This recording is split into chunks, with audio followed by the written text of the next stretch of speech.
अगर आप एक छोटे बिजनेस के मालिक हैं या फिर ऑनलाइन सामान बेचते हैं तो जीएसटी कैसे काम करता है ये समझना बहुत जरूरी है। तो चलिए आज इसी को एकदम सिंपल तरीके से समझते हैं। देखिए, जीएसटी को सही से समझना सिर्फ कोई कानूनी मजबूरी नहीं है, ये एक स्मार्ट बिजनेस मूव है।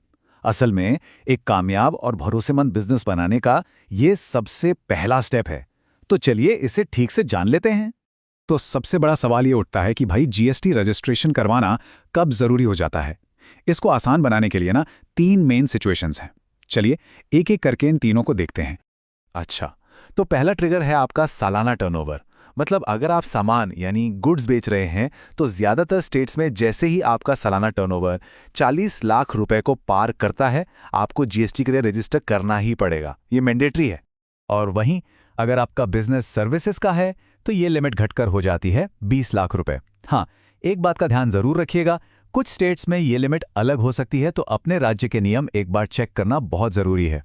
अब आते हैं दूसरे सबसे जरूरी नियम पर, इंटरस्टेट सप्लाई। इसका मतलब है अगर आप एक राज्य से दूसरे राज्य में सामान बेचते हैं तो फिर आपका टर्नओवर चाहे 1 रुपया हो या 1 लाख, इससे कोई फर्क नहीं पड़ता, आपको पहली सेल से ही जीएसटी रजिस्ट्रेशन करवाना पड़ेगा। और तीसरा, ये खासकर ऑनलाइन सेलर्स के लिए है। अगर आप फ्लिपकार्ट, अमेज़न या मीशो जैसे किसी भी ई कॉमर्स प्लेटफॉर्म पर अपना सामान बेच रहे हैं तो सुनिए, आपको पहले दिन से ही जीएसटीआईएन चाहिए होगा। ये इन प्लेटफॉर्म्स की एक नॉन नेगोशिएबल रिक्वायरमेंट है। अब हो सकता है कि ये सारे नियम सुनकर थोड़ा कंफ्यूजन हो रहा हो, पर चिंता की कोई बात नहीं है। हमने इसे आपके लिए एक बहुत ही सिंपल 3 स्टेप चेकलिस्ट में बदल दिया है। इससे आपको तुरंत पता चल जाएगा कि आपको क्या करना है। तो देखिए, स्टेप 1, अपना टर्नओवर पता कीजिए और चेक कीजिए कि आप थ्रेशोल्ड लिमिट के ऊपर हैं या नीचे। स्टेप 2, ये देखिए कि आपकी सेल इंट्रा स्टेट है, मतलब अपने ही राज्य में, या इंटर स्टेट यानी राज्य के बाहर। और स्टेप 3, ये कंफर्म कर लीजिए कि आपका ऑनलाइन मार्केट प्लेस जीएसटीआईएन मांग रहा है या नहीं। है ना, एकदम सिंपल। चलिए, जो दूसरा स्टेप था ना, उसे थोड़ा और अच्छे से समझते हैं।